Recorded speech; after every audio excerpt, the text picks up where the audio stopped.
he started using not even the just the patterns with the paddle, but actually putting an Indian club into his students' hands. And I was like, okay. And then he even got some more insight about how we can make it even a little bit more specific to pickleball players. It got them on the right swing path. The weight forced them to kind of stay on track. Yeah. Whereas the light pickleball paddle is easy to flip and flap around, which distorts where your ball is going to go. It is a perfect marriage, like taking the paddle out and putting the Indian club in, which is only 1 pound, right? Mm-hmm. It's not super heavy, but it is going to be heavier and it's weighted differently than a paddle. But it allows for that natural pendulum swing. You know, it just feels right. We believe that you are strong by design, and you were made in God's image to have a strong body, mind, and spirit. You're listening to the #1 strength and health authority podcast in the world. So let's get ready to unlock your potential and transform your life in today's episode. Welcome, ladies and gentlemen, to another show here on the Strong by Design podcast. Hosting today, Coach Chris Wilson, and my microphones are in position. That's right. They are not tilted upward. We just went through this whole thing. They have to be tilted at the mouth. You know, we've had problems in the past with the microphones, but I think today we've pulled it off. It's well lit. Are you liking the lighting today, Zach? Yeah, he's feeling good. He doesn't want to speak yet. He's reserving his words for the topic at hand. We have a very special guest, Coach Andy, in the house today as he waves to the crowd. Thanks for having me. We're gonna have some fun here. Today's a little bit different. We have two coaches that we'll be talking to about a particular topic that I think is largely popular nationwide right now, but also specifically to our older demographic, our plus 50s, our plus 55s, men and women who are typically dealing with ailments, and the shoulder being one of the #1 pain points of the body.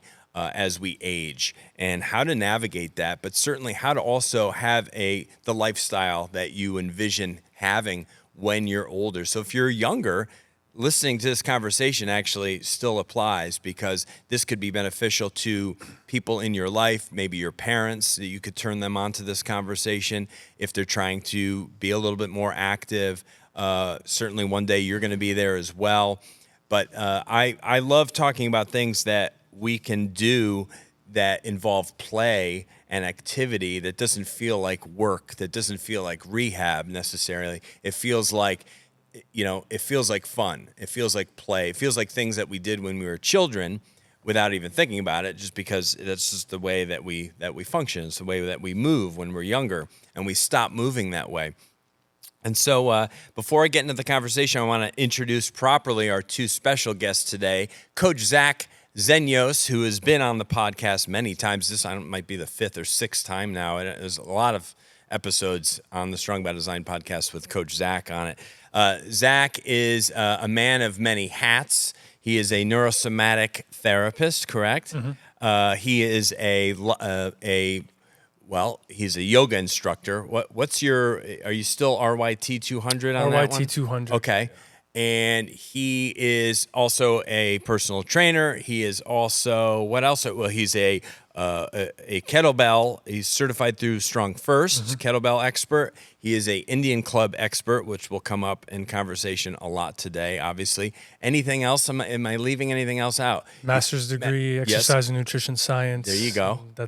There's other ones, but that's good. And that's from University of Tampa locally, right? Sure. Which is an amazing school here in our backyard of the Strong by Design podcast, right over the bridge.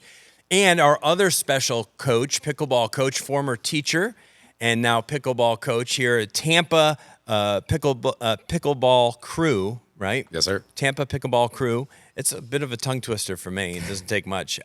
Andy Tzinberg. And Andy has been actually involved in the critical bench experience at least one other time. Earlier this year, we brought our whole crew over there.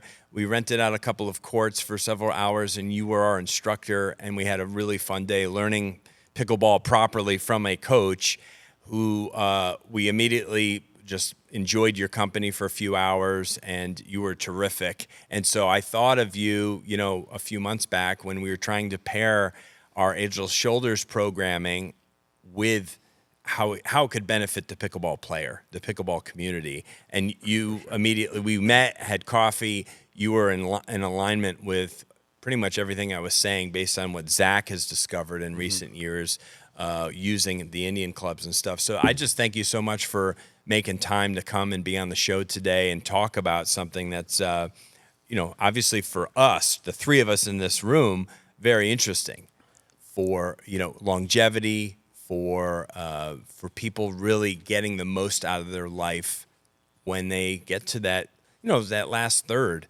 when sometimes people start living a different way and saying, well, that's not for me anymore. I can't do this. I'm in pain. I guess that's just the way life's going to be. And it's an awful way to live. So again, thank you for coming and sharing your experiences as a coach. Thank you for having me. I really enjoyed the vibes that your whole company had at Crew the other day. Yeah. And it just kind of inspired me to be excited to work with you, because it's like, oh, I want to be a part of that. Yeah, no, it's definitely, it's definitely a great vibe, because we all get along really, really well as a group. We're just friends inside, outside of work. We've done a lot of things together over the years, and we definitely got that feeling from you. And that's the vibe, I think, what attracts people to pickleball in general is that social element, that community, the fun, all of that. When I was a manager at a tennis and fitness center for several years, I used to get some of those vibes too from the people that would come in, mostly retired folks who had a lot of time. They'd come in and they'd spend, half their day at the club where I worked, and they just were engaging and had an energy about them, different than just like a traditional fitness center.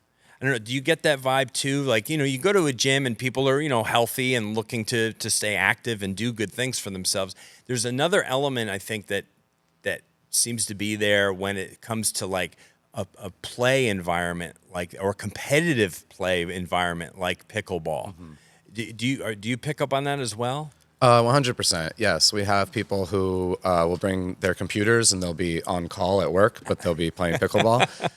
So they're they hang out with their friends there. Even when they're done playing, they will spend time there just socializing, and they kind of set their weekend plans and what they're doing from there when they're at work, or not. It's my work. It's their play. Yeah. So it's like a Starbucks with pickleball courts or Exactly. something. Like people just want to come and hang out and see their friends and like play a little bit, but then just relax and maybe watch others play, and it becomes this whole like fun environment. Yes. And so many people either have never played sports before or are coming back to sports after not playing for a long time, because pickleball provides that social aspect. And then talking about shoulders, they're not realizing what toll it's going to take on their body. So that kind of brings us full circle on what we're going to do today. It totally does. And it doesn't hurt that Zach is quite the athlete himself who enjoys pickleball. Like had you ever played before? When we played together in the beginning of the year, you'd hit the ball a few times. I've actually played with friends, and I've played with the same people for a while. Oh, okay. And I actually got we were good against the same people, so it got to our heads. And a buddy of mine decided to partner up and go into a tournament. And there's like levels of I'm not sure what the number is, but we were way too overrated. So our rating was like a 4, I think, or something. Yeah, four means that you know what you're doing and you're pretty good at it. Yeah. And so we thought we were good playing against the same people. We go into the tournament. Oh, man, we played 7 games total. We lost all 7, and I think we scored a total of like 5 points. It was one of the most humbling experiences of my life. Here we are thinking we're the bee's knees, right? Playing against the same people, doing good. Like, yeah, we're pretty good at this. Yeah. Props to you for not sandbagging, though, and playing too low. Better to play high. Yeah, I mean, I'd rather, that happen than we win and then get even a bigger head. Yeah. Like, I'd rather be humbled and be like, no, we actually are not that great. Because we're going up against people who are not even in shape. Right. We were like, oh, this guy's, he hasn't worked out in a while. And then they're just like technique boom. They don't even have to all run. it We're is, running. dude. We're going all over the place. We're running there. It was very humbling, and it was. But yeah, it is nice to win. Like we won that. Well, yeah, I mean, because we were just, we were goofing, having a good time at our company. There was like 12 of us there. We all split up into our own group, our own pairs, our own doubles pairs. Zach and I ended up getting, together. Did we pick each other or how did that work? It was random. I think we did random teams so that it wouldn't be any weird strategies going on. So we were just randomly placed together and we never lost the whole day. Yeah. And it was just so much fun. And I knew I would love it. I hadn't played pickleball before that day, but I played a lot of tennis. And obviously there's massive similarity. And I've played a lot of ping pong in my life. So, it's just kind of it's like right in the middle. It's right in the middle. It's like you're standing on a ping pong table, really. It's like You just can't fall off. you just can't fall off. But the ratings for tennis and pickleball probably very much the same. In terms of like a 3-5 player, a 5-0 player, I believe so. Yes. So when you kind of start out the rating system, you kind of start at about the 2.0. Yeah. This is a player who is very, very novice, maybe isn't super coordinated, swinging and missing. Right. Very low serve percentage. Then once we get to 2.5, 3.0, we're locking in our serve percentage. We're having rallies get a little bit longer, learning some new shots. Then once we're 3.5 and above, we're really starting to understand the game, develop the game. And then at 4.0, 4.5, 5.0, you're starting to, dream about the game. That's right. At night. So 4-5 and like 5-0 certainly, but even 4-5, you're like a coach. You're like an instructor. Yeah, That's towards how pro good you level. are. Oh, we saw. I mean, we definitely should have played. What'd you around put yourself at? We were at 4. Oh yeah, you're Oh, ridiculous. because we thought we were good. If you put yourself at 3, you probably would have had great yeah. success. Playing for 6 years and coaching for 4, my partner and I just recently got a bronze medal at 4.0 in Orlando. So it's hard work. Yeah, so we would have gone against him. Correct. Who does this for a living, and we're over Correct. here thinking we're hot. And never, and I learned this very quickly, talk about humility on the tennis court. These are on clay courts. I think I was talking to you about this last week. Where I worked, we're all clay, and it's a wonderful experience. If you've never played on clay courts, go do it. It'll probably become your favorite surface. I was playing with people my age generally or whatever who were about my same level. And then this older gentleman by the name of Tom, we saw each other quite a bit, and he heard maybe me say that I was looking for other people to play tennis with, and he was like, hey, I'm here all the time. I love to play. He was older. He's like 70.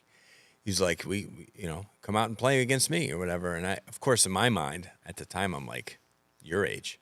I'm like in my low mid 30s, I'm like, I'll crush this guy, This is like a former 4-5, 5-0 like tennis coach. He killed me. I don't think I won a game, certainly.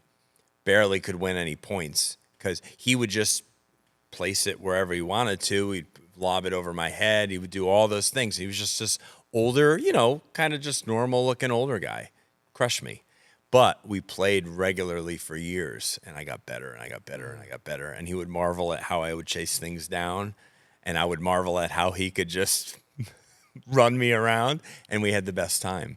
But you can never judge a book by its cover when it comes to racket sports like that. Yeah, I think pickleball is the #1 sport where you cannot look at someone and get a clue on how good they're going to be. No. And not until you step on the court. That's right. And the ladies too. We were they're in the awesome. tournament. We were watching the ladies. I'm like, man, I feel like some of these girls would beat the dudes. I'm like watching them. They're so quick and like aggressive and just perfect placement. I'm like, man, thank God we didn't go again. That would have been great. Yeah. Get your butts kicked by the ladies. Yeah.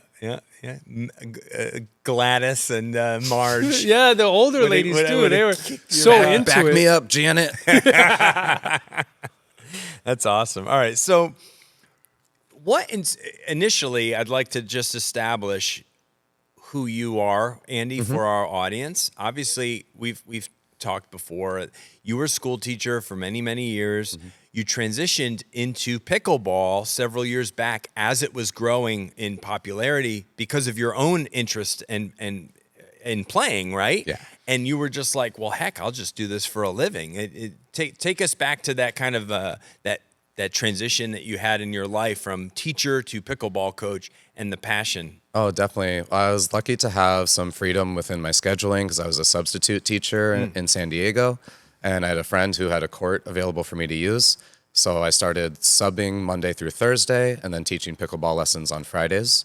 Fridays bled into Saturdays, so I stopped subbing on Mondays. Saturdays bled into Sundays, so I stopped subbing on Tuesdays. And then within about a year and a half or so of starting coaching, I was doing about 80 to 90% coaching throughout the week and then only substitute teaching if I kind of felt like it. My goal after being a full-time teacher was to find a way to utilize my degree in elementary and special education outside of the classroom. Yep. So now I work with different pickleball players, and I'm good because of the education that I have on individualizing their coaching and making sure that it's tailored, a program tailored to their skills. Yeah, no doubt. I picked up on that pretty early on when we met and worked with you earlier this year, and just your ability to work with people, your presence, the way you work with people, the way you speak with them, and you could tell that there's a lot of other experience going on there, which serves you quite well, no doubt. And then, of course, we have the stud over here, the Indian club expert himself, which, you look back on our channel and you look back at how many years you've been kind of mastering this tool and working with the clubs and all these other things, maces and kettlebells and traditional training and body weight training and all this stuff that you do. It's really it's really who you are. Is your routine still kind of similar to what it's been for the last, year or so, where you're kind of an early riser, you're getting up, you're doing a lot of movement-based stuff, body weight, Indian clubs, and maybe some other tools? Are you still kind of doing that outside in nature in your backyard? Well, actually, so I just recently set up my garage gym. Oh, that's right. Yeah, so I do my warm-ups outside because I like, especially the morning sun. I'll do my clubs outside, but then I got the heavy sandbags, the kettlebells, the dumbbells, and they're just all in my garage gym. So I just train there now. Yeah. And it's better for the heavier stuff because it's level ground. Yeah. It's just right there. I don't got to worry about the weather, or if the floor is wet, and it's just a little bit more of a consistent training experience in the morning. And right. But yeah, I still love to get outside. You gotta get that sun. Yeah, because you have kind of like a preserve area off the back of your house. Once you do your little, he has Sounds awesome. He has a fenced-in Wish I had a backyard, house. right? Traditional fenced-in backyard. But he has this like ladder gimmick that he can put over the fence so that he can go up and over the fence. Oh, wow. Yeah, it's It's like from the medieval times. They Yeah. used to use these ladders to climb fortresses and Yes. castles, and Yes. that's like what it feels storm. like. That's what it feels like. It's like. hilarious. But this is how he gets into the back. Like it's like no one lives back there. It's a preserve, It's a nature preserve. So he preserve. goes back there. Like just trails. There's no trails. It's just literally just woods and wow. coyotes and Yeah. raccoons. And Yeah. supposedly one of my neighbors says a Florida panther. I don't really believe that, but Yeah. Maybe.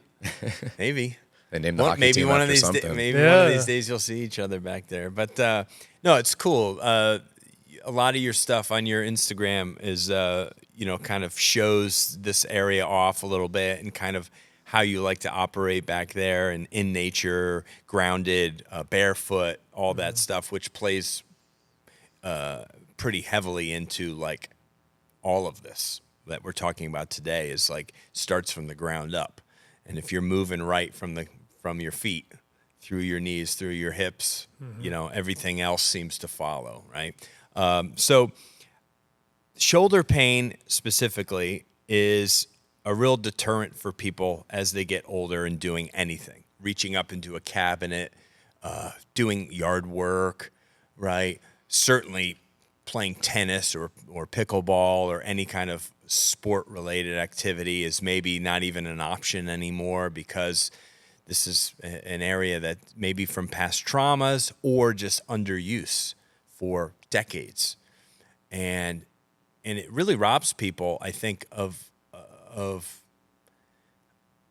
all the potential fun and experience with their their children and grandchildren, with their friends, with their community. And this is something that we feel very passionate about, the three of us, because we feel like we've stumbled upon something, but this is largely an off-the-radar strength tool, the Indian Club, that you've made kind of a household item. You have a whole array of Indian clubs. You've been using them for years, and you see the magic in it. And as we were talking about this months ago, we're like, there's an opportunity here, I think, to service this whole craze of pickleball players, millions of people who are gravitating to this sport. Mm-hmm. And these like your place, Tampa Pickleball Crew over in Tampa is building. They have new courts opening any day now, right? Pretty soon. I'm not exactly sure on the timeline. I don't want to. But soon. Yes, soon. Probably maybe this year or something like that, or that early next safe. year. That sounds safe to say.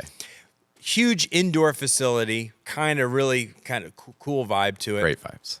It's busy pretty much 7 days a week, mm-hmm. right? Yeah, we have wait lists almost every day. Yeah, which is just crazy. And we rented a place here locally to do some filming. There's other places all around us. What's explaining this kind of newfound craze for this? I think huge part of it is, big reason that I got into pickleball is working out doesn't seem fun. Going to the gym doesn't seem fun. Running doesn't seem fun. Maybe I'll do it once, but I'm not going to keep it up. Yeah. Yep. But pickleball is fun. Yeah. By definition, you don't realize you're running for the ball because you just want to win and play a good game.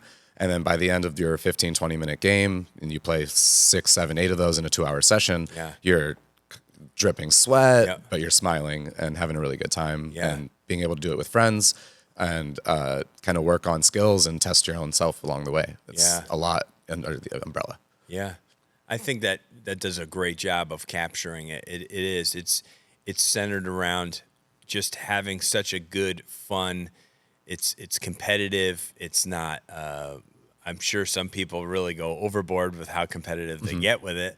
But it is. Every time I've played, I've just had a smile on my face. It I shouldn't have an alarm going off, but I do. And Steve said that. He said, silence all your phones. And I'm like, it is on silent. Can't explain. It's the world we live in. I'm telling you what, I always have these alarms going on. So I would say largely the 50 to 75 age range is who's really out there on the pickleball courts nowadays. Not to say that people in their 30s and 40s aren't playing. They certainly are. I'm just saying it definitely seems like that demographic of all the former tennis players are kind of, and I know a lot of tennis pros who are now pickleball coaches, pickleball, so it's this massive shift that has happened too, because it's just a little bit easier on the body. It's a smaller area. What would you say are some of the reasons, top reasons? So smaller court, less running when in the mind before you do it. You're still going to do plenty of running though. The paddle is much lighter and smaller than a tennis racket, so it's much easier to control. Yeah, you should. A tennis racket's more here, where a paddle's here. Tennis players usually swing and miss their first ball because they're expecting that longer reach. Yes. And the ball is much easier to control. It's lighter. It has air in it. It's just a wiffle ball, so it's easier to get good not even two, way more than 2, 5, 10, 15, 20 hit rallies that just go on and on and on. Yeah. And again, win or lose the rally, you're having a great time and getting a great workout. Yeah, no doubt. And the goal, obviously, it's a little bit different than, not necessarily, I don't know. I might butcher this, but the goal in pickleball is to be able to advance to the kitchen line pretty much and be playing up as close to the net as you can play versus tennis. Now, singles with tennis, certainly there's approaches and there's but typically most of the rallies are from the baseline. Yeah. Whereas in pickleball with doubles, both people, the goal is both people moving up and playing in close proximity, which explains all the dinks, the back and forth, quick reaction dinks. Absolutely. And it also explains why shoulder ailments might come in because you're using your arm many more times than you would in tennis. Tennis, you have long ground stroke, long ground stroke. In pickleball, it's pop, pop, pop, pop, pop, literally. So you're using your arm maybe 10, 15 times more than you might in a game of tennis. And that definitely needs to be addressed in terms of physical therapy and recovery and stuff like that. So that repetitive stress is definitely kind of plays at it, even though people assume, oh, it's nice and easy on the body, it's just, I'm just out there just thinking with it, with my little paddle, hitting a wiffle ball, I'm not going to hurt myself. And most people thinking that also feel like they don't need a warm up. They could just get to we've talked about this. Yep. They get to the court and they just throw their bag down and it's like, hey, Sally, hey, Bob, let's start playing. That's my warm-up. It's just we're going to go easy with each other to play. But, Zach, why is that not necessarily the best approach, at least long-term, for shoulder health? Well, the first thing is you have to warm up before you do anything. And I don't even like the word warm up. I like the word priming. Yeah. It's more about looking at what you're going to be doing, whether you're training or whether you're playing a game or a sport, and priming the body to be able to – it's like greasing the groove. Right, greasing the groove so then when you actually go to play, when you actually go to serve or you're dinking, your body's more primed to handle that so you don't get these injuries or these repetitive traumas. Yeah. And one of the main things with pickleball is you have to be reactive, right? Even if you're just up by the kitchen line and you're playing as best as you can and you're right there where you should be, dink, dink, you have to be extremely reactive to the ball. Yeah. And the problem is sometimes this is where people get injured, right? Their shoulder, whether it's when it's a predictable movement. You got it. Yeah, there you go. A little tongue twister. This is me trying to say Tampa Pickleball Crew. I couldn't get it out. Go ahead. When it's a predictable movement, your shoulder and your nervous system can kind of prep for that movement and you're less likely to get injured. But when it's a boom, boom, I got to reach all the way out here, I got to reach across, that's where the shoulder could get injured or is more vulnerable. And so that's why it's important to train or warm up or prime the body before you go out on the courts to be able to first grease the groove, get that shoulder lubricated in the joint, also synchronize the shoulder with the hips, especially with your serves. 'Cause I'm sure as you see with your players, if they're not using their hips when they're serving and they try to really hit a ball, I mean, they're just that shoulder and elbow, right? So you got to warm and prep the body to be able to effortlessly be fluid, right? Because you can be more reactive and have better reaction times when you're fluid. And fluidity is a combination of relaxation and tension. So when you go to hit a ball, if you're tense, if you're really holding on to too much tension and you hit it, you might get a good hit, but you'll be less accurate. You'll expend more energy. You'll be able to be on the court for less time, and you're just not going to perform as well. So it's about prepping the body to be more fluid, which will in turn be more reactive to the balls, as well as synchronizing the shoulder and the elbow with the hips and the spine. And that's where we go into prepping the body before you play. It's very important. And you can't just go on the court, play a little bit, then I'm warmed up. It's like you can, but you're going to pay for it in the long run. Yeah. Yeah. We like to say doctors love pickleball.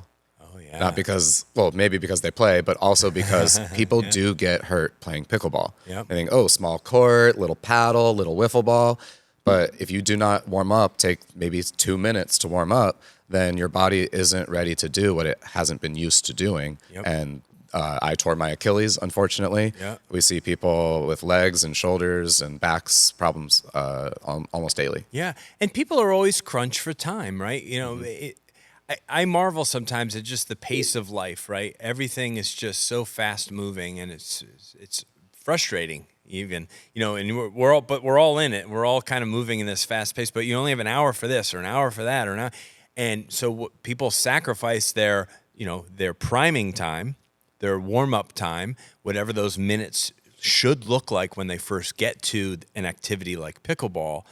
And they just fast forward through that, skip it all together, and get right to playing, which might be okay for a little while, but eventually it can cost you, especially as you get more competitive and you get better as a player.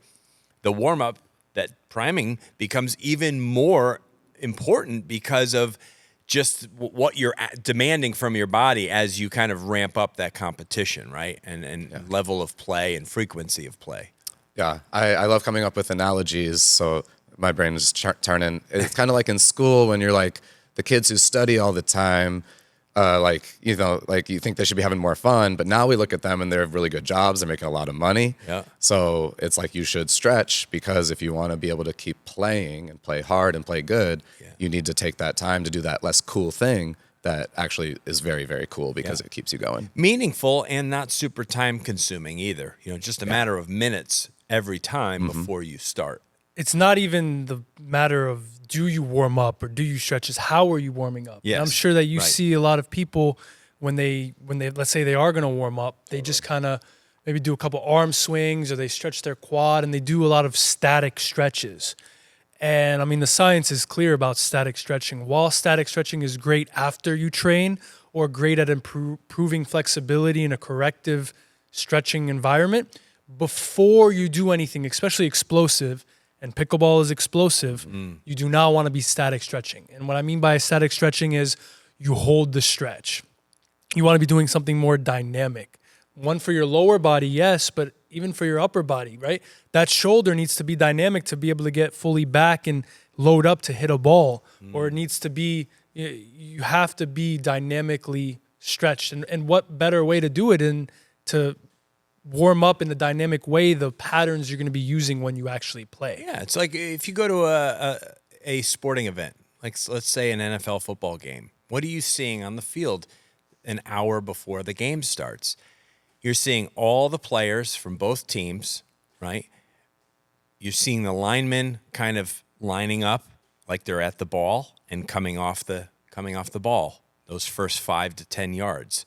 And you're seeing them do that repetitively. You're seeing them maybe making some contact maybe with each other, right? Kind of just like greasing the groove, as you say. What are you seeing the punters and the kickers doing? They're warming up their legs. They're doing some practice kicks. You're seeing the quarterbacks throwing the ball. You're seeing the receivers running some easy patterns and catching the ball. They're dynamically warming up for the exact movements that they're going to be doing against their competitor for 3 hours. Priming their bodies. And they're taking a lot of time. They're probably warming up more than they'll be moving in the game. They probably move more in the warm-up and put more time in that warm-up than they actually maybe are on the field for the whole game, right? And it's for a reason. It's like you want to be 100% ready to go and play at 100% speed for the duration of that game and hopefully be injury-free. And that doesn't always happen in a contact sport like football. But there's a lot you can do as an athlete to at least put yourself in the best position to avoid injury. Especially in the explosive sports. Yes. Football is extremely explosive. Right. Yeah, maybe that might be a heavy analogy because it's a contact sport and unlike most other sports, there's but a lot like of a baseball player. There's a lot of non-contact injuries in football, though. Oh, there are. You're right. The guy so just cutting, making a cut, his Achilles a pattern. snaps or his hamstring. His knee. Yeah. Happens all the time. Absolutely. A lot of times what we hear is people saying, oh, this is my warm-up game, because they don't want to waste their time on the court and by stretching off to the sideline. So their warm-up game, but they don't do anything in terms of making it a warm-up game. If they need to run and sprint to a ball, they're immediately running and sprinting to a ball. Yeah, no doubt.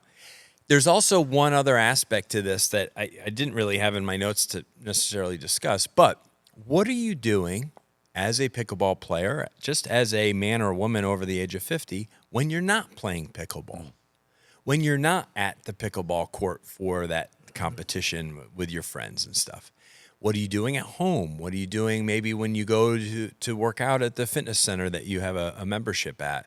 What are you doing when you get up in the morning or before you go to bed at night for your body, for care, especially when it comes to the shoulders? And there's a lot of stuff that people can do that'll help them, right? That'll work in their favor to strengthen and to get the circulation going in all the parts of the body. Because what happens is people are so much dealing with consequences and the aftermath of things like, oh, I got to put ice. I got to take some ibuprofen or aspirin. This hurts, that hurts. I got to do this. It's all like after the fact stuff, when really it's about what should you be doing? What could you be doing that's preventative? Maybe, like, you know this very well. We coined a term or a phrase, frozen blood flow, in our Ageless Shoulders programming with the Indian clubs. And why don't you tell our listeners a little bit about what that means and why that's so healing for the body versus the alternative of all the icing and all that stuff that people are doing for home remedy? Well, I mean, you want to get to the root cause of things, right? You don't want to just be patching it up with Band-Aids and trying to address it after the fact. You want to get to what's causing it to hurt all the time in the first place. And if let's say you're playing pickleball and you're an avid you play pickleball all the time and you're hurting in the joints every single time after you play, especially the shoulder, especially the elbow or the wrist. Well, you can say that's just part of getting old, but at the same time, that's friction. Something in the joint is not working properly. Your movement patterns are off, or your recruitment, your scapular rhythm is off in some way that's causing this pain to keep on coming. And in terms of the frozen shoulder, I mean, the shoulder is the most mobile joint in the body, right? You have two balls and socket joints in the body, the hip and the shoulder. The hip is more weight bearing, so it's not as free, but the shoulder, you have so much range of motion.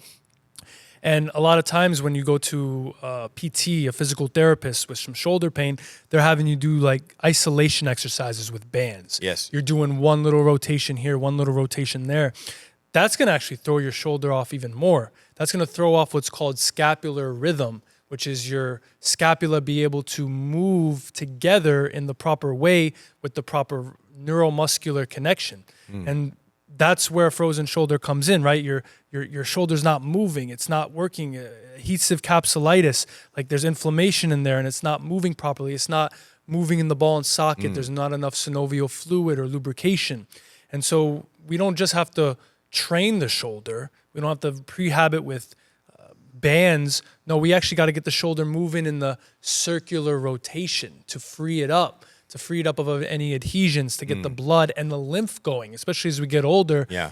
You know, stagnant lymph is an epidemic for older people. They're not, even if they're playing pickleball, they'll still maybe wake up. I don't know if you see that with some of your students, but maybe they wake up with swollen ankles or swollen feet. That's the lymph being stagnant, and that's your immune system. Yeah. So by doing certain things, by like getting the arm over the head and doing even the most basic Indian club patterns, you're lubricating the shoulder, you're improving scapular rhythm, which in turn will take the load off of your elbow or your wrist, so you're not muscling everything. You can get the shoulder more fluid, Right. which means that you'll be more reactive, because a lot of times you have to react really quickly. And those short, quick movements, well, the shoulder's not stable. The shoulder's not used to moving in that pattern. Yep. Oh, man, non-contact. I just went for a ball and my shoulder slipped out Yep. of place. Yeah, I tried to move quickly, explosively, and my body's not prepared for such a thing. Especially at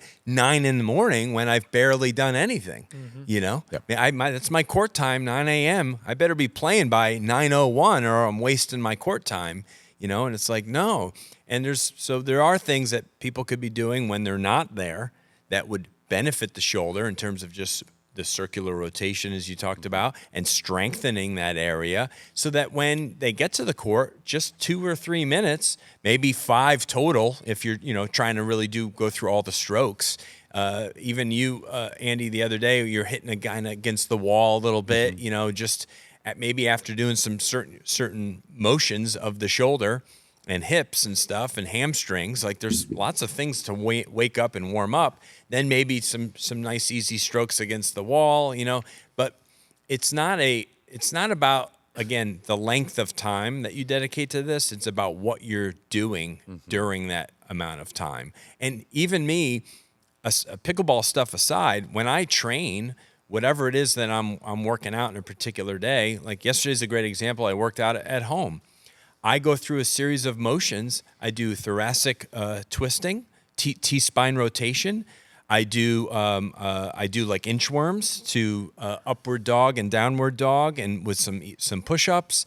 And I do like some reverse lunges, and I try to move my body dynamically, and that's part of my workout, but it's all warm-up. It's all warm-up, and I'll do that for 15 minutes until I feel like I got to sweat. Now I feel like I can hit some weights, or I can, it's like I've earned the right to do my workout now.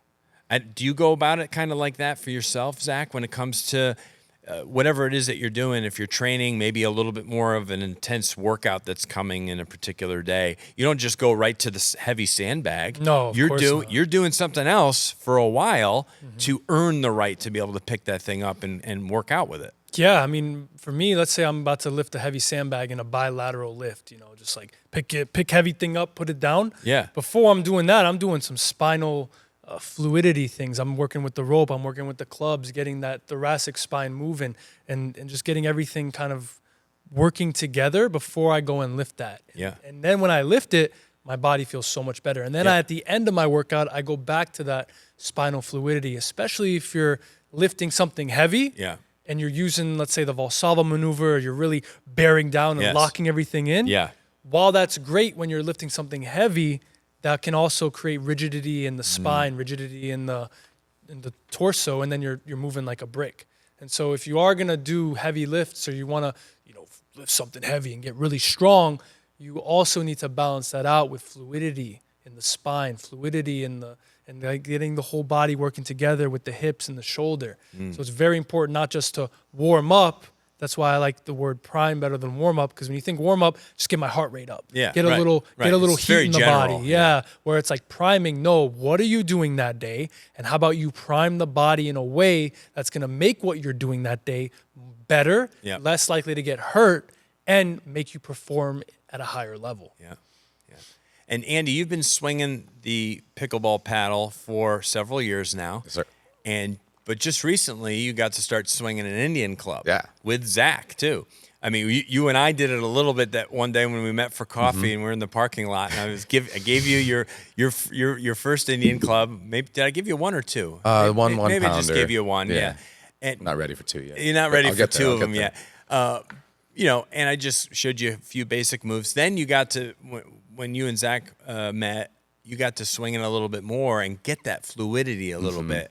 And what was your first reaction of like kind of getting it? Like once you started swinging it and doing some of the mills, did you see right away, wow, this is valuable. I could see the benefits for the pickleball player is huge. Yes, in many different ways. Not just warming up, but while it is really, really good for warming up, just getting or priming, getting that shoulder ready to do what you're about to be doing for that day. I also found some direct connections to how we want to hold a pickleball paddle and how the Indian club will naturally rest in your hand. While an Indian club is much heavier near the larger clubby part of it, it naturally falls for you. So when you swing it, that tip falls and you're more pushing out towards the net instead of up to the sky. Yeah. A big problem we see with lots of players is that their balls go too high up into the air. Yeah. So you have feeling this Indian club and getting a good feel for that can train their brains, their muscle memory. So when they put the paddle back in their hand, they're hopefully able to make that happen as well. Right. And you were saying something the other day when you were talking with Zach about how you hold a pickleball paddle and you're always you're targeting the contact. What was that thing that you were saying? Oh, absolutely. So one of the, if not the most important factor when playing pickleball is your paddle face facing your target when you contact the ball. Right. If your paddle face is facing your target, the ball should go towards your target. Right. If your paddle face is not facing the target, it's going to go not to your target. Right. So being mindful of that, understanding how to manipulate the paddle to get it to your target is very, very important. And the Indian club really, really gave me a good feel on how I can show people that who have not held the paddle for a long time. Yeah, indeed. Yeah, because there's a lot of people maybe who, they haven't played since maybe their teenage years or 20s. Yep. But their neighbors are playing or somebody in their family or friends, and they're saying, come on, you got to come out and try this. Well, I haven't done anything in decades. And people, they get fearful. I don't want to hurt myself, or that's my, I'm past my prime. My body's not ready to do anything like that, and they're really counting themselves out. What would you say to that person, maybe who's in their 50s, who is like, no, I haven't done anything like that in years. It's it's too much? I would say take a lesson, come out for a group lesson or a one-on-one, and just give it a shot, because it's a very short learning curve and it's very low impact when you're starting. Yes, we can get really, really competitive with it. Sure. But there's all levels. There's low, intermediate, high. So there's a place for everybody on the court. Yeah. As long as you're taking care of yourself, you prime yourself a little bit. And your coaches will help you do that. We're not just going to throw you right into it. Yeah. Then you'll have a really, really good time on the court, and you might get to a really high level, even though you haven't played sports in years or maybe even ever before. And pain in the shoulder, just like in any part of the body, doesn't mean that you're like broken and can't come back, right? Mm-hmm. Can you speak to that a little bit, Zach? Because I think that's when people are in pain through movement, and then they stop doing that movement altogether. And I got frozen shoulder, or I got this ailment, I got that ailment, like my ankles, my hips, my knees, like these things don't work anymore. I'm in pain, and they just accept that, and then they stop doing any movement that causes any kind of discomfort. What would you say to that person? Well, when there's pain in the body, that's just a signal that something is wrong. And in terms of joint pain, that means that there's excess friction. Yeah. And there's friction on the joint because the movement, the muscle synchronicity is not there. There's a lot of causes of pain, but we're talking more about maybe overuse or non-contact. Obviously, when we're talking about a contact injury, you fell, you got hit, God forbid a car accident, that's different. But we're just talking about, my shoulder's always hurting after I play pickleball, or my shoulder's always hurting after I lift weights. Wake up in the morning. I wake up in the morning. Yeah. And actually, as a therapist who sees people with pain all the time, now pickleball is different because you are just playing with one hand. But when someone says, my right shoulder, my right hip is hurting, and I'm like, why is that? Oh, I'm getting old. Well, I'll just say, well, that left shoulder is the same age as the right one, right? Why is the left one not hurting? And then sometimes the light bulb will go off, and they're like, oh, age isn't really a good excuse for this. So it's more about getting to the root cause. Why is there friction in the joint? Why is the muscles not working properly in a way that's going to take the load off the joint? And just because you're in pain now doesn't mean, oh, that's just part of getting older, or, oh, I'm always going to be in pain, or I always need to take Tylenol or Advil. It's like, no, how about we get to the root cause of it? How about we free up the shoulder, not just the muscles, but also the fascia, in a way that's going to make it more fluid, that's going to make it less painful when you first wake up or after you play a game or whatever. So pain itself is just, hey, something's wrong. Right. Something's going wrong. Let's solve it. That's right. And our body is a chain. It's connected. And so when you start to address one issue, maybe from the ground up, it will impact, typically positively, if you're doing the right thing, the other areas of the body. So if people start to pay attention to their shoulder health, now maybe they prevent an elbow issue from arising, or a wrist issue, because what happens is if you start to neglect the needs of the shoulder, now you're putting more emphasis on what the elbow is doing. It's working in overdrive. It's working too hard. Now you're going to cause discomfort and pain there, which goes to the wrist, right? It's just it's a kind of a domino effect, if you will, of pain. So addressing those shoulder concerns with something like the Indian Club, which obviously you have thousands of hours of use with these Indian clubs, and your shoulders, I mean, obviously, you're a young, fit guy. That's what people will say. Well, his shoulders don't hurt because he's a young, fit guy. Okay, but he also knows something. He's also invested tens of thousands of hours in learning about, biomechanics and physiology and all these things that impact the body through movement. And you've learned quite a bit using these Indian clubs when it comes to the shoulders specifically. And that circular, as you alluded to earlier, the circular rotation, which kids have no trouble with when they're younger, right? Their arms are up overhead. They're hanging from monkey bars. They're throwing every ball that comes their way. They're shooting baskets. They're playing tennis, right? They're throwing baseballs and footballs with each other. And they're moving dynamically without pain-free. And then, like I've said many times before in past talking points, when we stop moving our body dynamically, which typically happens between the ages of 20 and 30, that's when it starts. we start to lose our ability to move dynamically. If you don't use it, you lose it. It's true. And from 30 to 40, I think it just escalates, right? Well, I stopped doing that a lot in my 20s. I only did it every once in a while. Then in my 30s to 40s, I pretty much gave up on it altogether. Maybe I have a family, I'm married, I don't have time for myself anymore. I'm not doing those things anymore. So now, and then 40s to 50s, work and career and all these other things, and like this hurt. So people, they might have like 2 decades that they've given up on their bodies physically. And then they wake up one day in their 50s and they're like, I'm a mess physically.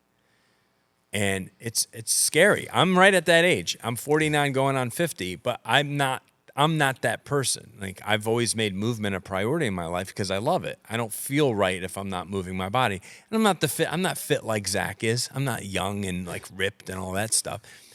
Right? Most people aren't. However, there's a lot more that goes into it, right? Besides just movement. He's very dedicated to the way he eats and all that stuff, which plays a huge part of it. However, my point is this, is that if you don't prioritize movement in your life, movement of the body, and it starts with just basic stuff like walking every day, you are going to suffer the consequences later in life. So you have to prioritize movement, and movement everywhere. Not just movement of the legs with a brisk walk, which is nice, which does obviously get your upper body going a little bit. But it's dynamic motions of the body that you should never give up on, even if you have to modify a little bit as you get older. What can you say about that in terms of just modifying while understanding maybe some limitations because of age? Yeah, I mean, I think that when it comes to movement, we can say just move more, but not all movement is created equal. Right. And in terms of human movement, I would say we should kind of try to move more in a way that our bodies naturally evolve to move. So if you look at what the human body is meant to do, standing, walking, running, eventually sprinting, obviously that's modifies. You should, even if someone's like gone beyond the point where they can never sprint again, maybe doing the work towards sprinting will, even if they never sprint, will get them more feeling better in their body. And then the other one is throwing. Yeah. And even though pickleball, like tennis, is a racket sport, we can look really deeper at the movement patterns. Pickleball is a throwing. The motion of hitting the ball is a throwing pattern, right? Like, so let's say you're serving. I mean, you're doing a low throw. Let's say you're going up overhead. That's like a high throw. Dinking would be maybe the only part that's not, but a backhand, you're throwing a frisbee, right? It's all throwing. Right. And so that's why we want to stand better, which means look at your posture, your static posture. We want to walk better. That's very important. How are you walking? We walk every day. Breathing is another one. Running. How do you run? Pickleball, you have to run. Yeah. Not only are you running in a linear way, but you have to laterally. You have to be able to be extremely dynamic. Yeah. And sprinting. You have to be able to run quickly. So even though if you're older, you would obviously modify these things. Sure. You can modify. You're not throwing a spear. You're not throwing a punch. You're not throwing a foot. You could just be throwing a little 1-pound Indian club. You don't have to sprint, but you can work on that dynamic, the way that the hip flexor is meant to dynamically stretch with that leg behind and then explode as you pull it forward. Right. And there's movements and exercises that can be done that mimic stuff, even floor sprints. It's not a real sprint, but it's still moving dynamically and pumping those knees up and down in a way that engages the hips and gets the core involved. Andy, what were you going to share? Yeah, when Zach was talking about how pickleball is often like a throwing action. Yeah.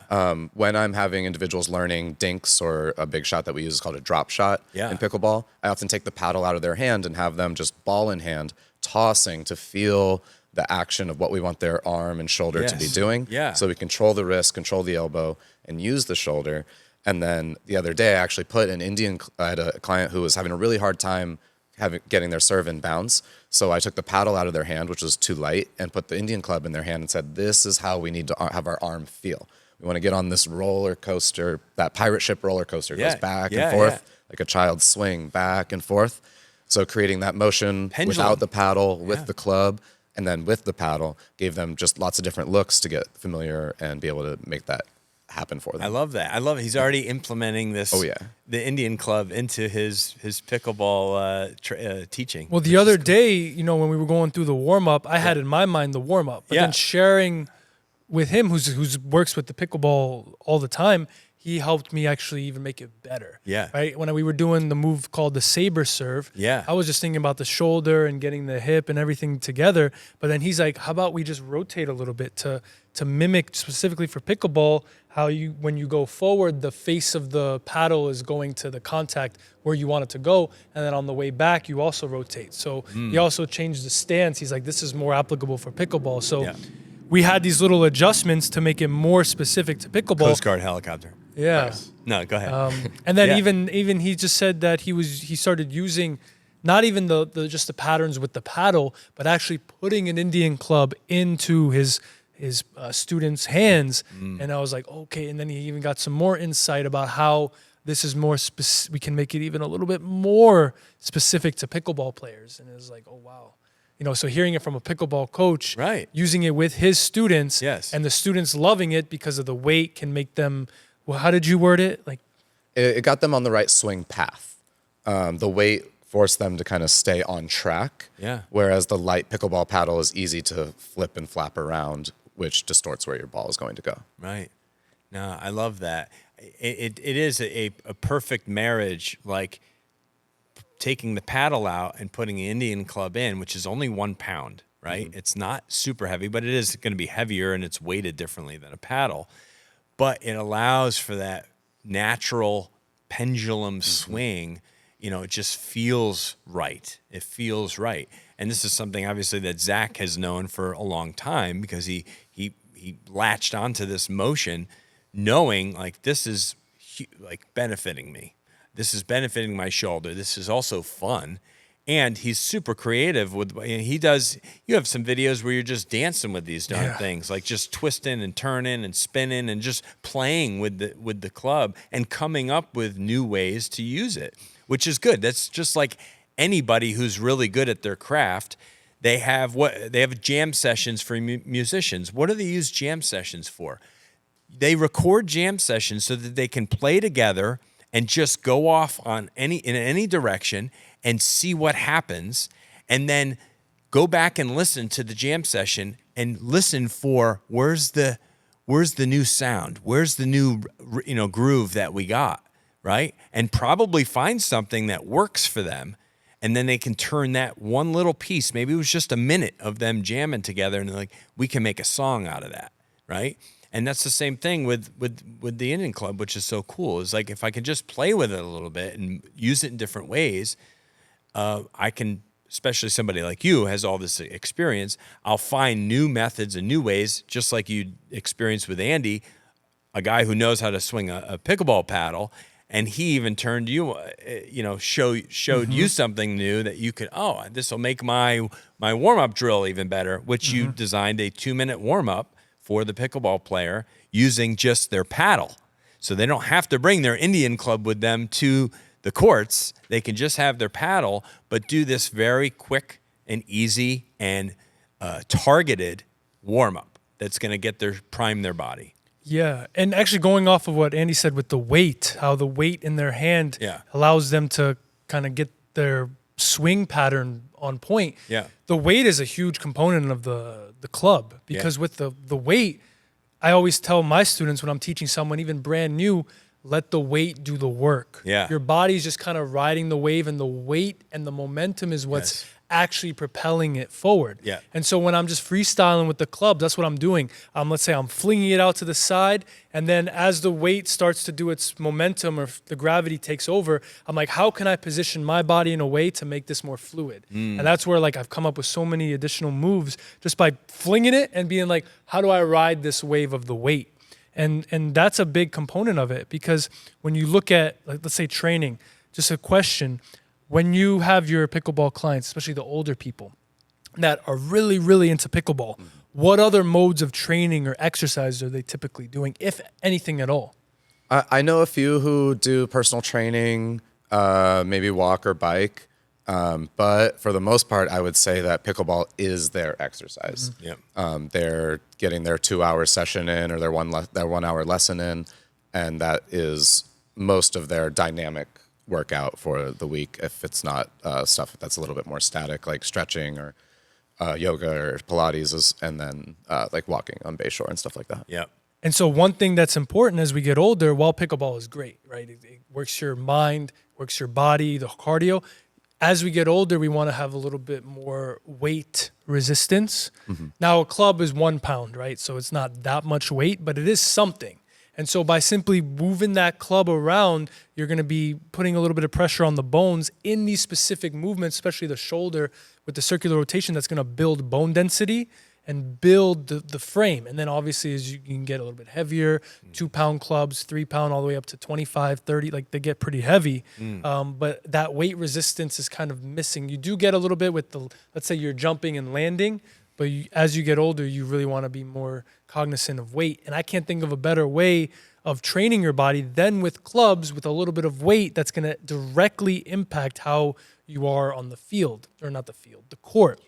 Because another problem with it is, as a strength coach, the SAID principle. Not to go too much into the weeds, but specific adaptation to impose demands. Your body adapts directly to the things you put upon it. And so if you go to the gym and you're just doing the machines, which is a static, like you're just working and there's not much dynamic, there's no fluidity in the movement, and then you go and try to be fluid, there's a lot of problems that can go there, right?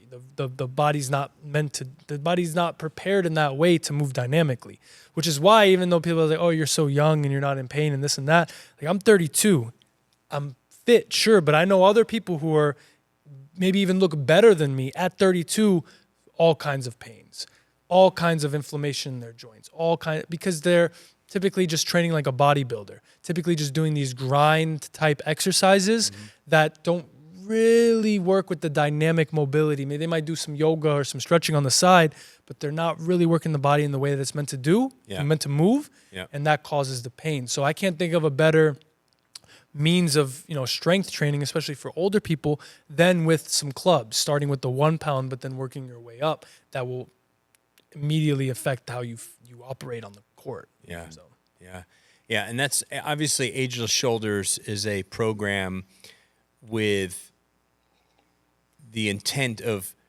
getting back to healthy, pain-free shoulders. But in doing that, your programming is putting the whole body into the mix.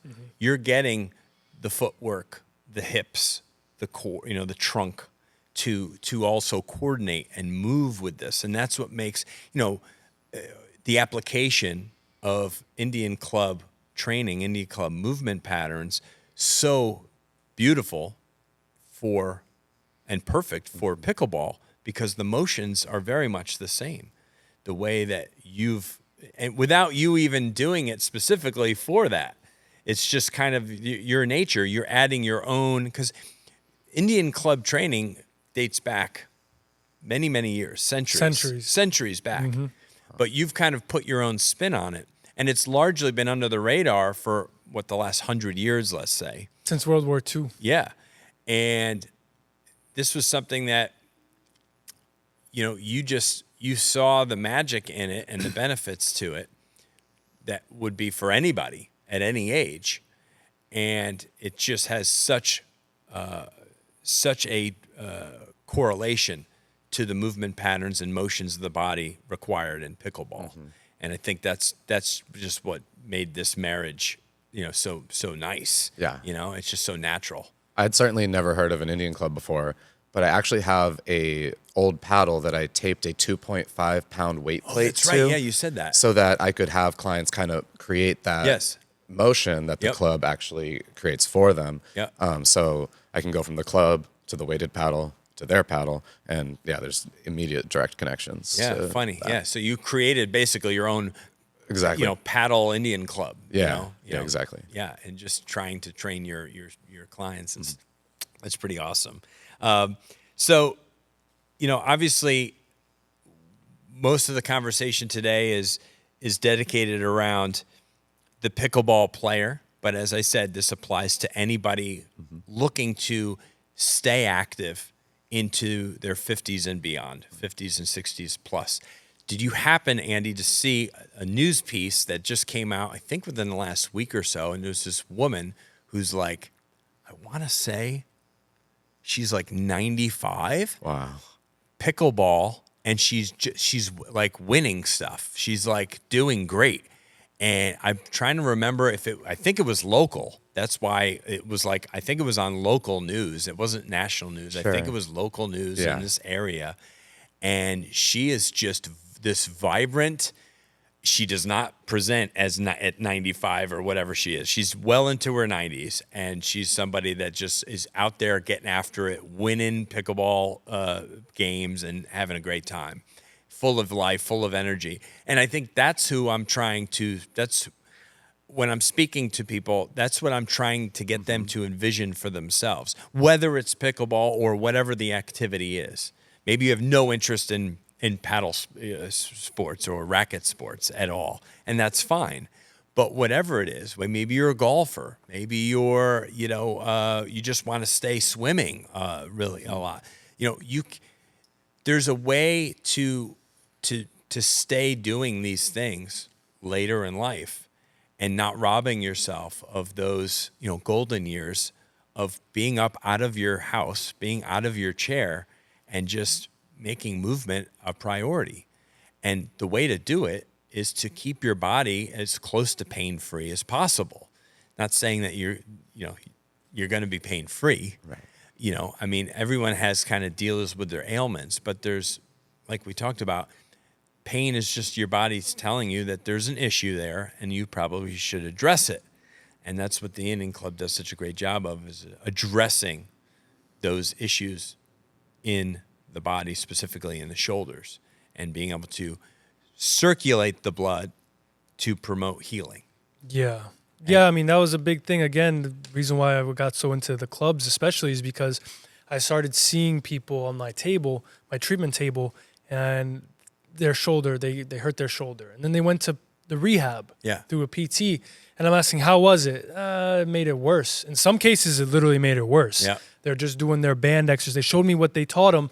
It's isolation exercises for the rotator cuff, which maybe is a little bit important, right? You want to have strong muscles that make up the rotator cuff, but more important is how the shoulder is synchronizing together. Right. And they don't do that, right? That's not a thing. And that's why it's like putting more gas on the fire and makes their shoulders worse. And that was a huge thing that was missing in terms of moving better and moving more pain-free as we get older, is actually moving the body, especially the shoulder, in the way that it was designed to move. Yeah. And that was together as a ball and socket joint, the muscles and the tendons working together as one in a synchronized way to produce whatever it is movement you want to do. Yeah. That was missing.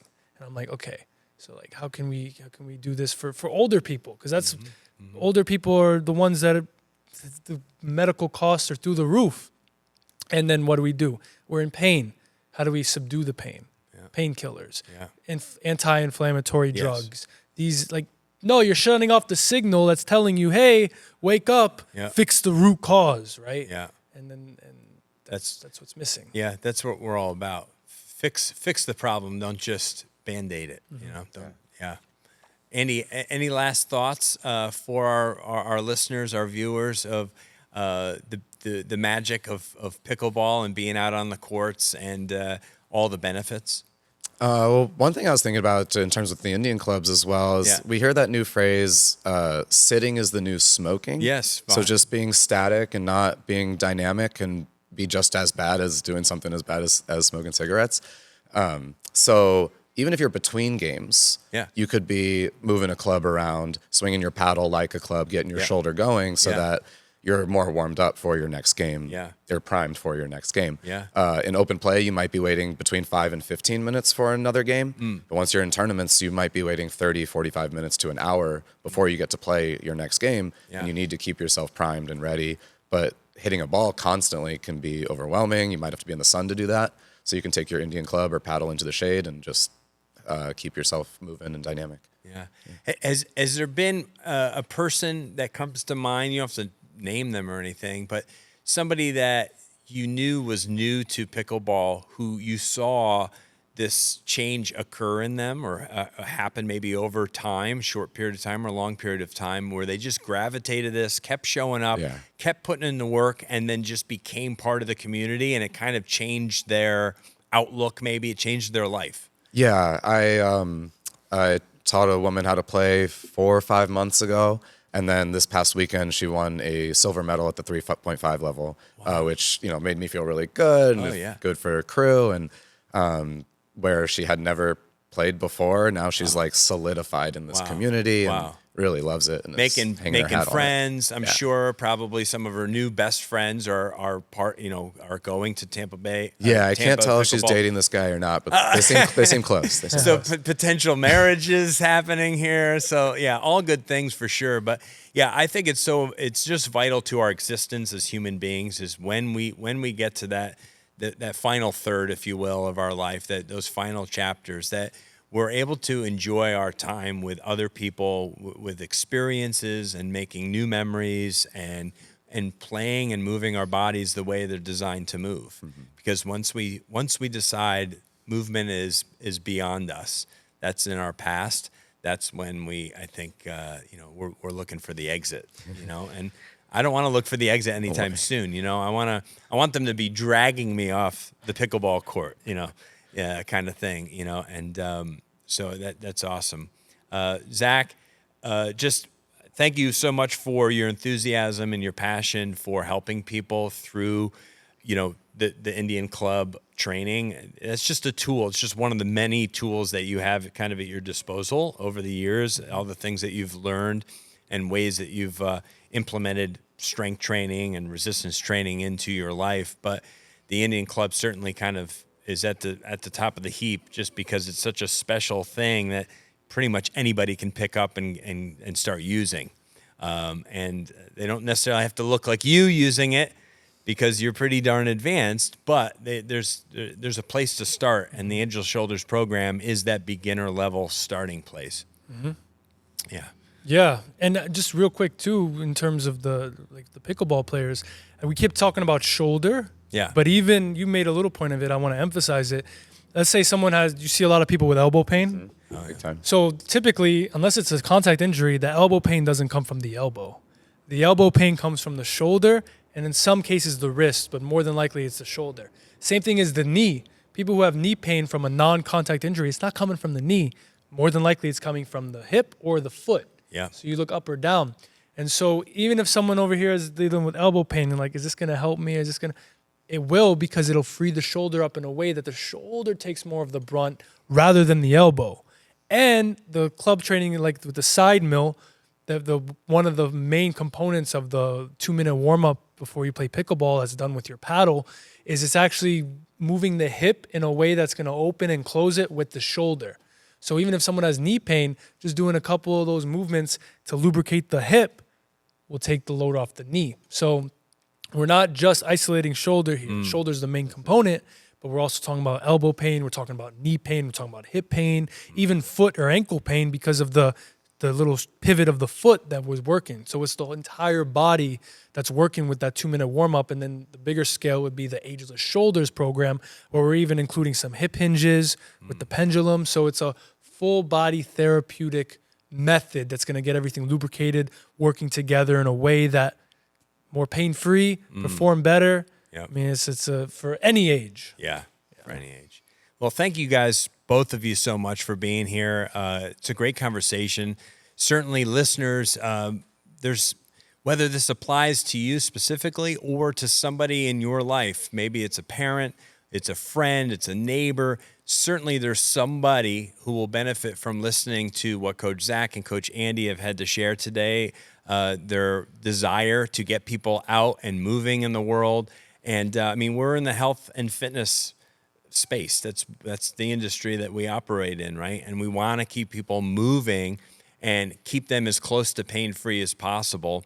We realize that's a lofty task, but certainly one that we're willing to tackle and to continue working at because of our passion for play and for movement and for the quality of life that it gives us. So I hope you've enjoyed the conversation today. It's been a lot of fun. And please check the show notes for the link to learn more about the Ageless Shoulders program and how the amazing Indian Club can benefit you, your shoulder, and really just help you stay active and stay moving. And we just appreciate you so much for tuning into the Strong by Design podcast. Please be sure to leave us a rating and review wherever you listen to the show. And as I said, share it with a friend or family member who needs to hear this conversation. Thank you so much. God bless you. We'll talk to you soon. Hoorah. Rock and roll. Thank you so much for listening to the Strong by Design podcast. If you found value in today's episode, please subscribe so that more people can find out about our show. Plus, you don't want to miss any future episodes with the amazing guests and topics we have lined up for you.